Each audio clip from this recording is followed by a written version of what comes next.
All right, guys, good morning. My name is Nicole Fitzenreiter, and I just finished up my first semester in Indiana State's Doctorate of Athletic Training program. Today I'm going to be kind of discussing evidence-based practice and what I've learned in 8 weeks throughout the program. And I will tell you, I've learned so much, and I thought I knew a little bit about evidence-based practice before I started. But there's so much more to evidence-based medicine and evidence-based practice that I think a lot of clinicians just have no idea, and if they did, they would not have such a negative correlation with it. So what have I learned this semester? To be totally honest with you, the very first time I found out I was going to be taking this class, I thought I was just going to be doing research. And don't get me wrong, research is involved in evidence-based practice.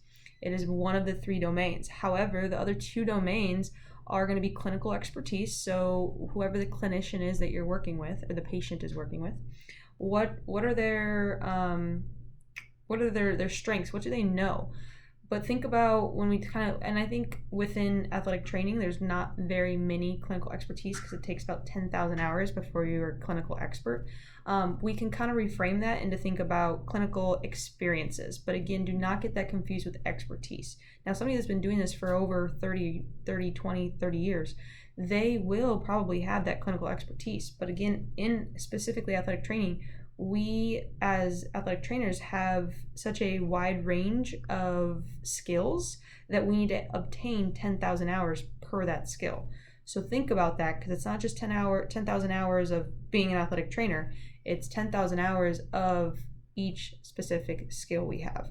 So I think if you continue to think of it as more of a clinical experience until you reach that clinical expertise level, that is, another part of the domain.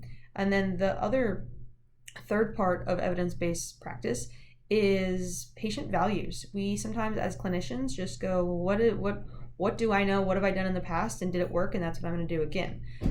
We need to kind of change that mindset, because we have to think about, well, what does the patient want? Just because I've done X, Y, and Z with another patient, does that mean that this next patient will want to do that? Their goals might be different, and they might have a different personality, and they might have different values, they might have different faith, they might have all these different things that don't correlate to what our normal or previous treatment plan might have been.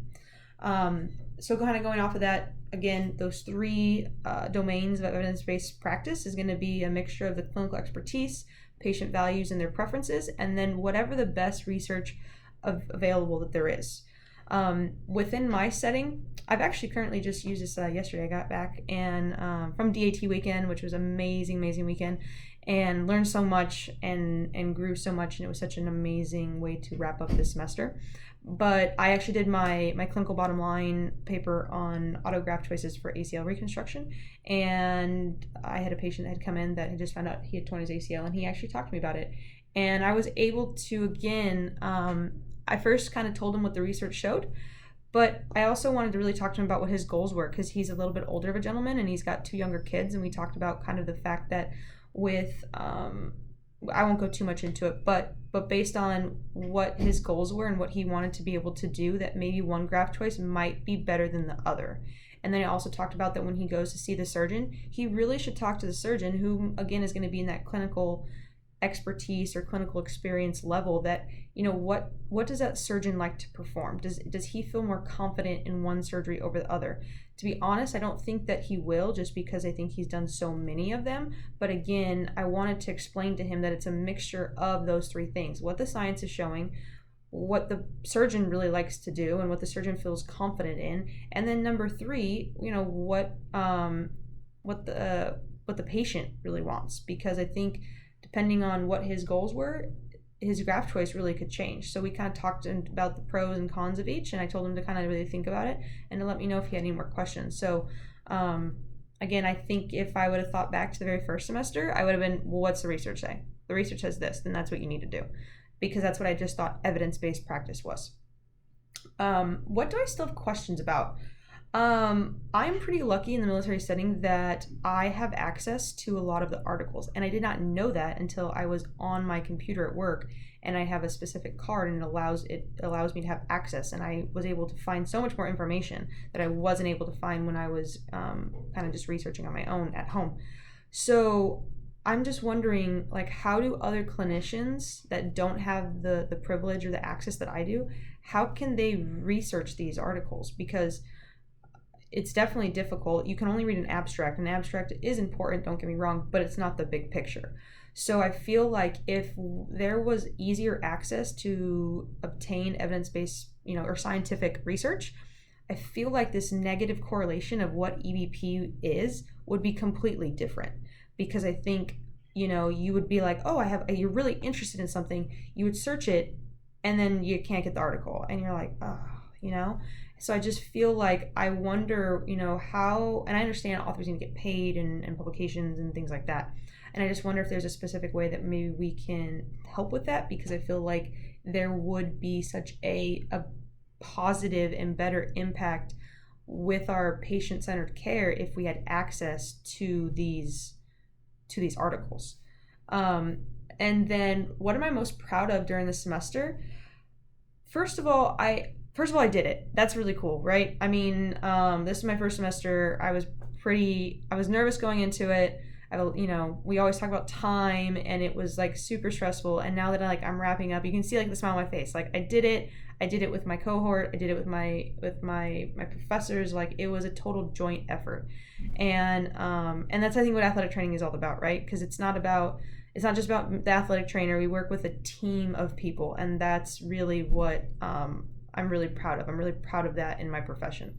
And again, I think I had this within my undergrad. There was this really bad negative correlation sometimes with EBP and the way that EBP CEUs are there. So I'm really glad that I took the opportunity, because now I can look back, and when I talk about it, I get excited about it, because it's so much more than what I previously thought it was. And that's what I think it's all about, because I want to share that with people. I want people to get more excited about our profession, or even whatever profession there is in their evidence-based practice. There's so much more that goes into it than just looking at a computer, highlighting words, or printing an article, highlighting words, and that's it, or what does this tell me?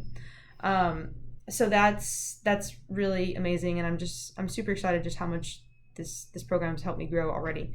And what was the biggest challenge?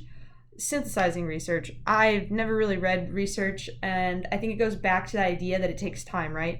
So you might find something and you're like, oh, this just takes a lot of time. But again, I think Dr. Games said it really, really well. Time is also priority. So can I sit here and say, well, you know what, I don't want to make this priority. And if I switch that mindset and I say, well, I don't want to read this article because my patient's not a priority, then that doesn't make any sense, because I know that my patient is a priority and I want to give them the best care possible. So I will just need to learn how to manage my time a little bit better. And I think as I begin to read articles more and more, I will get kind of a rhythm. Right now it's kind of scattered, and we have kind of steps that we should use to read the article, not just from one page to the last page. And I think that the more that I implement that, and the more that I use kind of this newer model to read and synthesize and obtain the information, it will become easier, and I won't be spending so much time, right, reading the article, and I can actually learn how to synthesize it much quicker, much faster, and much more effectively.